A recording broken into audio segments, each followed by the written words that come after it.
Assalamualaikum warahmatullahi wabarakatuh.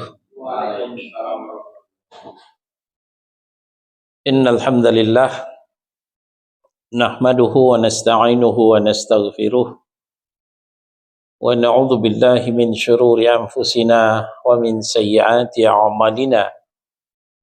May yahdihillahu fala mudilla lahu wa may yudlil fala hadiya lahu. Wa asyhadu an la ilaha illallah wahdahu la syarika lahu wa asyhadu anna Muhammadan 'abduhu wa rasuluh. Ya ayyuhalladzina amanu taqullaha haqqa tuqatih wa la tamutunna illa wa antum muslimun. Ya ayyuhan nasu taqu rabbakumul ladzi khalaqakum min nafsin wahidah wa khalaqa minha zawjaha wa batha minhuma rijalan katsiran wa nisaa'a wattaqullaha alladzi tasaaluna bihi wal arham innallaha kana 'alaikum raqiba. Ya ayyuhalladzina amanu taqullaha wa qulu qawlan sadida yuslih lakum a'malakum wa yaghfir lakum dhunubakum wa may yuti'illaha wa rasulahu faqad faza fawzan 'azima. Amma ba'du fa inna asdaqal hadithi kitabullah wa khairal hadi hadi Muhammad sallallahu alaihi wasallam wa syarral umuri muhdatsatuha wa kullu muhdatsatin bid'ah wa kullu bid'atin dhalalah wa kullu dhalalatin finnar. Ayol ikhwah, kita lanjut kembali pembahasan nawaqidul iman, pembatal keimanan. Kita sudah sampaikan pertama, pembatal keimanan itu adalah mengingkari rububiyah Allah. Yang kedua, sombong serta menolak beribadah kepada Allah. Yang ketiga, menjadikan perantara dan penolong yang ia sembah atau yang mintai pertolongan selain Allah Subhanahu wa taala. Yang keempat, menolak sesuatu yang ditetapkan Allah untuk dirinya atau yang ditetapkan oleh Rasul sallallahu alaihi wasallam. Yang kelima sekarang di halaman 23, mendustakan Rasul. Ya, mendustakan Rasulullah tentang sesuatu yang beliau bawa kepada kita. Ketika itu tidak bisa dicapai nalar, tidak bisa dicerna secara ilmiah, maka sebagian orang nekat untuk mendustakan Rasul. Nah, maka dengan demikian orangnya terancam batal keimanan mereka kalau sudah berani lancang mendustakan Rasul itu. Allah berfirman dalam Fatir surah yang ke-35 ayat 25 dan 26. A'udzu billahi minasyaitonir rajim. Wa iyyukadzibuka faqad kadzdzabal ladzina min qablihim ja'atuhum rusuluhum bil bayyinati wa bizuburi wa bil kitabil munir thumma akhadtu alladhina kafaru fa kaifa kana nakir. Dan jika mereka mendustakanmu hai Muhammad, maka sesungguhnya orang-orang yang sebelum mereka telah mendustakan rasul-rasulnya. Kepada mereka telah datang rasul-rasulnya dengan membawa mukjizat yang nyata, Zabur dan kitab yang memberi penjelasan yang sempurna. Kemudian aku azab orang-orang kafir, maka lihatlah bagaimana hebatnya akibat kemurkaanku, kata Allah Subhanahu wa taala. Nah, melalui ayat ini Allah Subhanahu wa taala memberikan semacam warning, peringatan keras Nah, jadi kata Allah, jika mereka umatmu itu mendustakan wahai Muhammad, maka sesungguhnya orang-orang yang sebelum mereka juga telah mendustakan Rasulnya. Ini bukan hal yang baru. Ini bukan sekarang saja.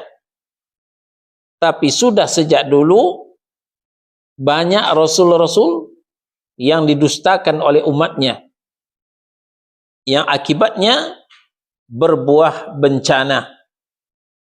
Akhirnya berbuah kehancuran. Di antaranya umat Nabi Nuh alaihi salam ketika mencoba mendustakan Nabi Nuh, tidak menerima ajaran tauhid yang dibawa oleh Nuh. Mereka masih bertahan dengan ajaran kemusyrikan mereka. Bahkan mereka memprovokasi orang-orang di masa itu, jangan dengarkan Nuh. Wala tadharunna alihatina. Jangan kau tinggalkan tuah penyembahan terhadap Tuhan-Tuhan kalian.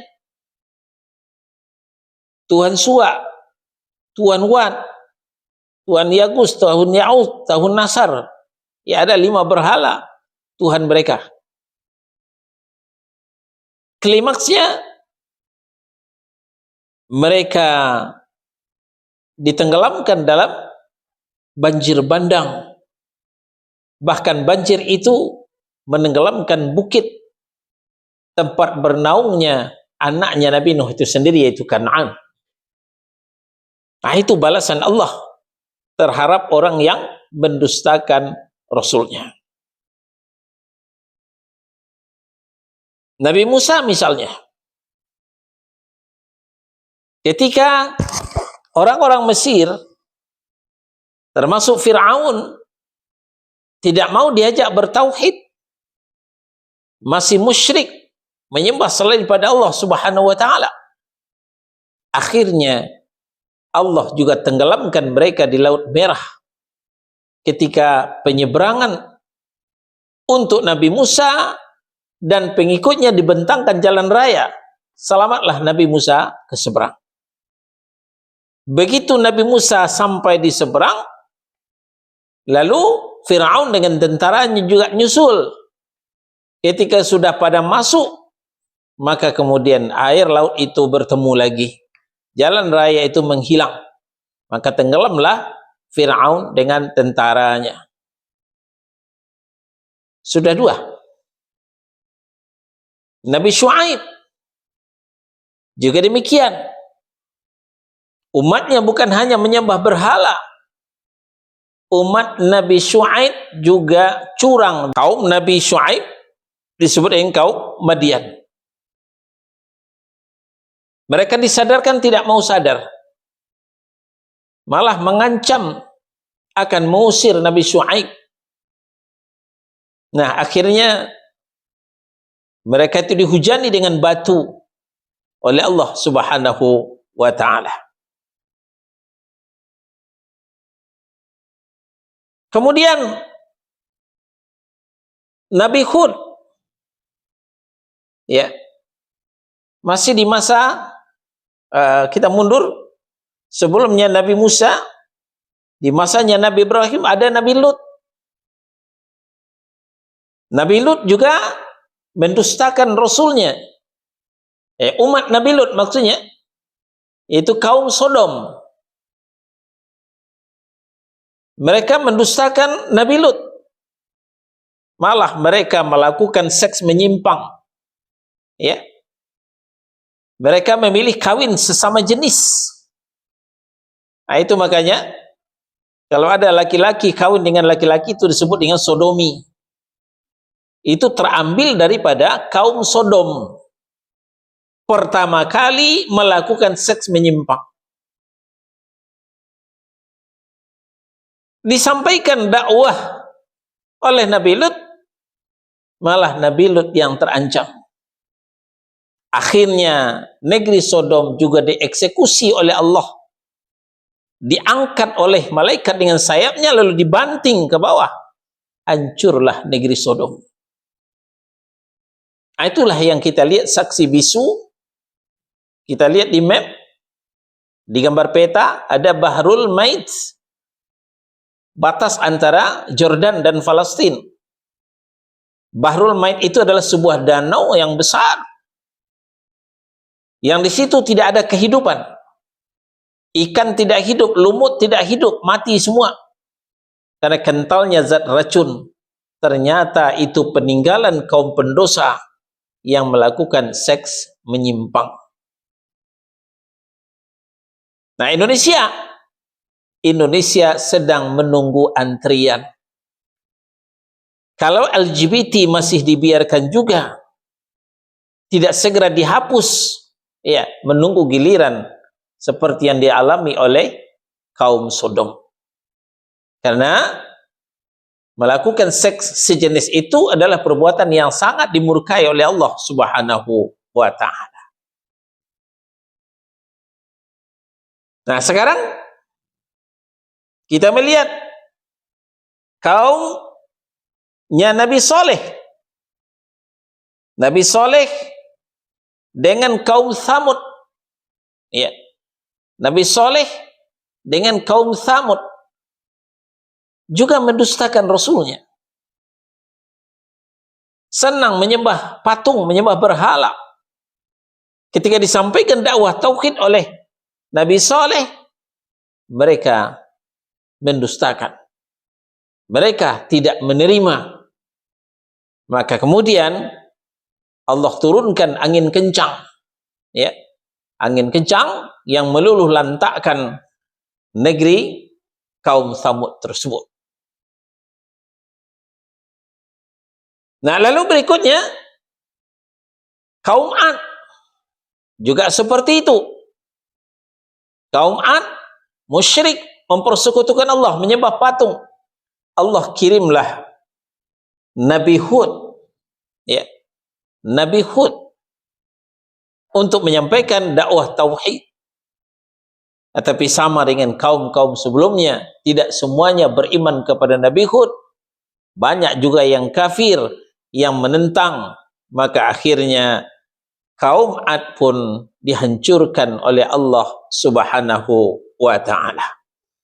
Nah, inilah yang dikatakan oleh Allah dalam Fatir surah yang ke-35 ayat 25 ini, wa in yukadzibuka faqad kadzdzabal ladzina min qablihim.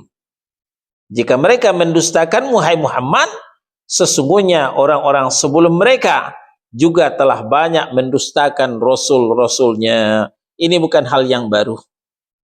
Ini sudah sejak lama. Mereka telah mendustakan rasul-rasulnya, kepada mereka telah datang rasulnya dengan membawa mukjizat yang nyata. Mukjizat sesuai dengan kondisi umat ketika itu. Mukjizat Nabi itu tidak ada yang sama. Diberikan Allah mukjizat itu sesuai dengan kondisi masyarakat tersebut. Apa itu mukjizat? Mukjizat itu adalah kejadian yang luar biasa, yang tidak sesuai dengan adat, tidak sesuai dengan kebiasaan, tapi terjadi pada diri Nabi dan Rasul dan dipertontonkan kepada umatnya.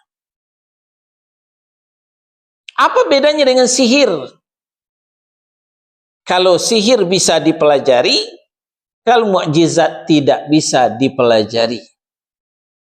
Kalau sihir bisa diprogram, bisa didemonstrasikan, tapi kalau mukjizat tidak bisa diprogram, tidak bisa didemonstrasikan, murni ketentuan Allah Subhanahu wa ta'ala. Ya. Nah, jadi Nabi Musa diberikan tongkat kayu oleh Allah Subhanahu wa ta'ala. Nabi Musa bukan mentang-mentang, ya, mentang-mentang sudah punya tongkat, lalu orang dihantam semua pakai tongkatnya. Tidak begitu. Mentok Laut Merah langsung dipukul, tidak begitu. Awalnya Nabi Musa pun juga bingung. Ketika mentok di Laut Merah, Firaun mengejar juga di belakang.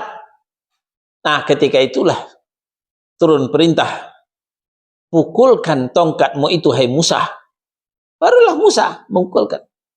Nabi Musa menunggu instruksi dari Allah Subhanahu wa ta'ala. Nah, tidak demikian dengan sihir. Kalau sihir bisa diprogram kapan saja yang diinginkan. Tapi kalau mukjizat tidak. Mukjizat menunggu ketentuan Allah Subhanahu wa ta'ala. Ini untuk kita bedakan antara mukjizat dengan sihir. Nah, kata Allah di sini, ja'athum rusuluhum bil bayyinat wa bizuburi wa bil kitabil munir. Kepada mereka telah datang rasul-rasulnya dengan membawa mukjizat yang nyata. Diturunkan Zabur dan kitab pemberi penjelasan yang sempurna. Ya, mukjizat-mukjizat itu di antara Nabi dan Rasul tidak ada yang sama. Di zaman Nabi Musa, yang mencuat ketika itu adalah sihir. Ya, seperti tukang sihirnya Fir'aun dengan membawa seutas tali, ya, kemudian tali-tali itu disulap menjadi ular. Nah, itu sihir. Nah, karena sihir yang menonjol ketika itu, maka mukjizat yang diturunkan Allah kepada Nabi Musa bagaimana mematahkan sihir. Maka tongkat Nabi Musa begitu dilepas menjadi ular yang besar, melalap semua ular-ular yang dari tali, ya, sihirnya tukang sihir di zaman Firaun itu. Nah, di masa Nabi Isa, yang mencuat ketika itu adalah dunia pertabiban, dunia pengobatan. Nah, maka diberikan pula mukjizat kepada Nabi Isa, keahlian mengobat orang, mengobat sopak, mengobat bala. Itu bisa. Bahkan lebih dari itu, Nabi Isa bisa menghidupkan orang yang sudah mati. Itu mukjizat daripada Nabi Isa. Nah, lalu di zaman Nabi Muhammad sallallahu alaihi wasallam yang viral ketika itu adalah sastra, keahlian merangkai kata. Kalau sudah bicara sastra Arab, tidak ada yang menandingi sastra Arab. Ahli mereka merangkai kata. Nah, untuk itu Allah turunkan Al-Quran sebagai mukjizat untuk Nabi Muhammad sallallahu alaihi wasallam, yang kemudian ketinggian sastranya Al-Quran melebihi sastra orang Arab. Sehingga para pujangga Arab itu terbengong-bengong mendengarkan ayat Al-Quran dibacakan oleh Rasulullah sallallahu alaihi wasallam.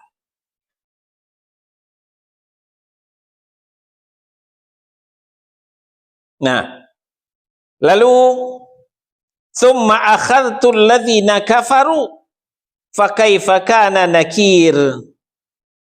Kemudian aku azablah orang-orang yang kafir itu. Maka lihatlah bagaimana hebatnya akibat kemurkaanku, kata Allah Subhanahu wa ta'ala. Nah, ini menjadi landasan bagi para ulama yang mengatakan bahwa mengingkari Rasul, mendustakan Rasul bisa membatalkan keimanan. Sehingga Allah Subhanahu wa ta'ala mengeluarkan kata-kata kafir, tsumma akhadtul ladzina kafaru.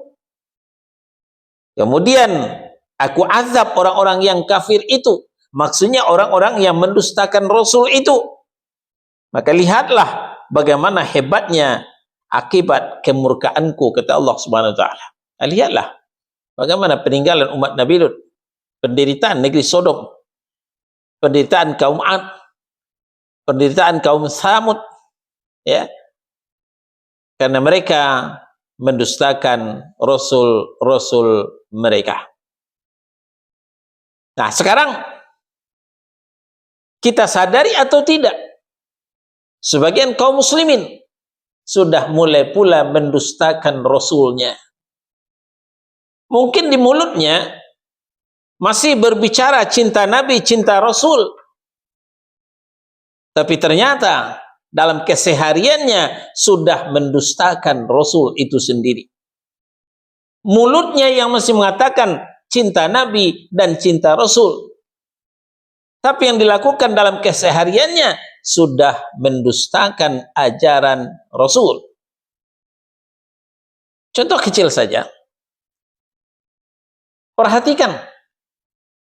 Ketika orang-orang yang nyinyir mengatakan cinta Nabi, cinta Rasul dengan maulid, lihat ketika dia makan. Lihat ketika dia minum. Mereka seenaknya makan dengan tangan kiri, minum dengan tangan kiri.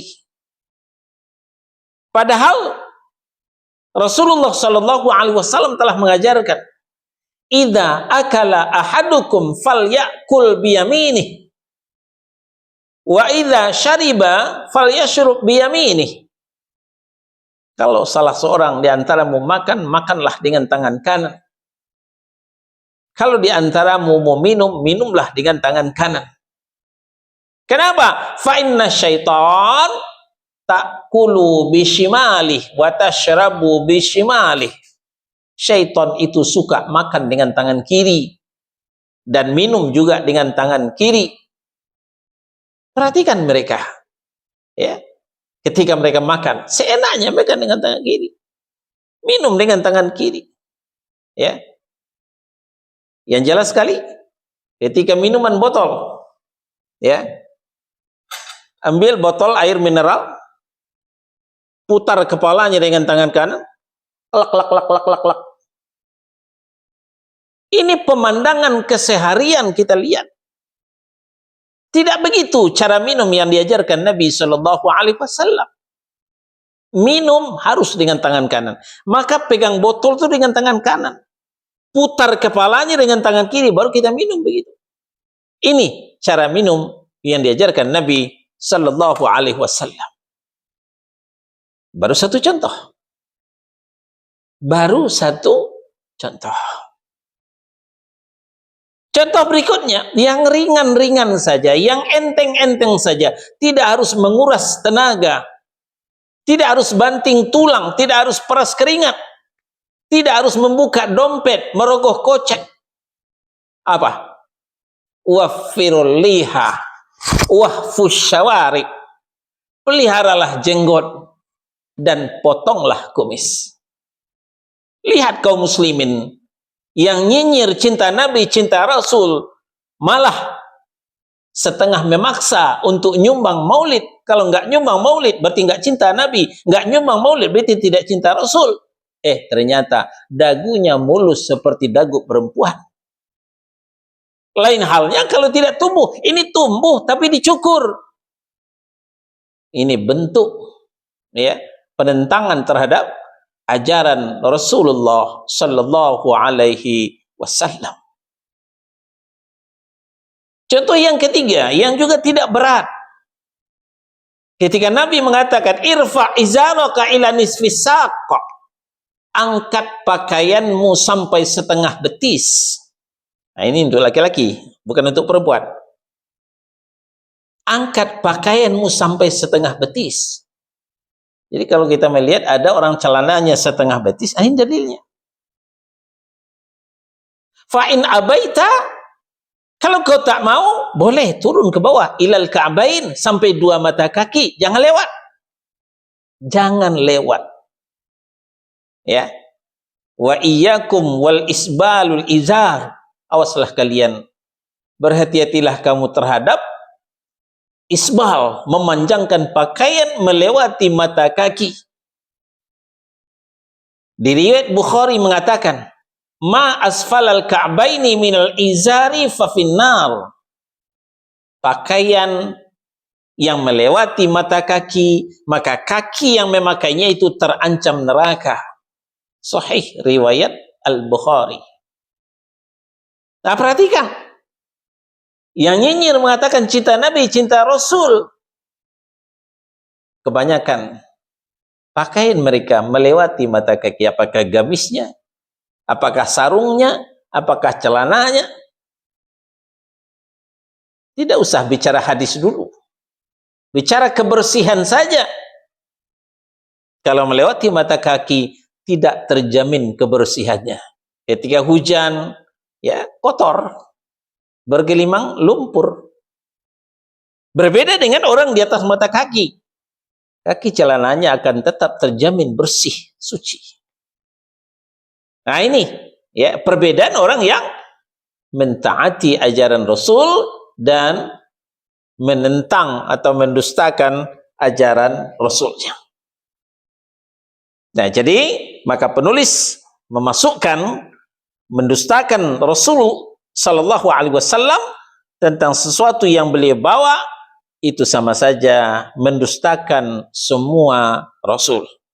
Karena Rasul itu satu dengan yang lain saling berkaitan, ya, saling berhubungan.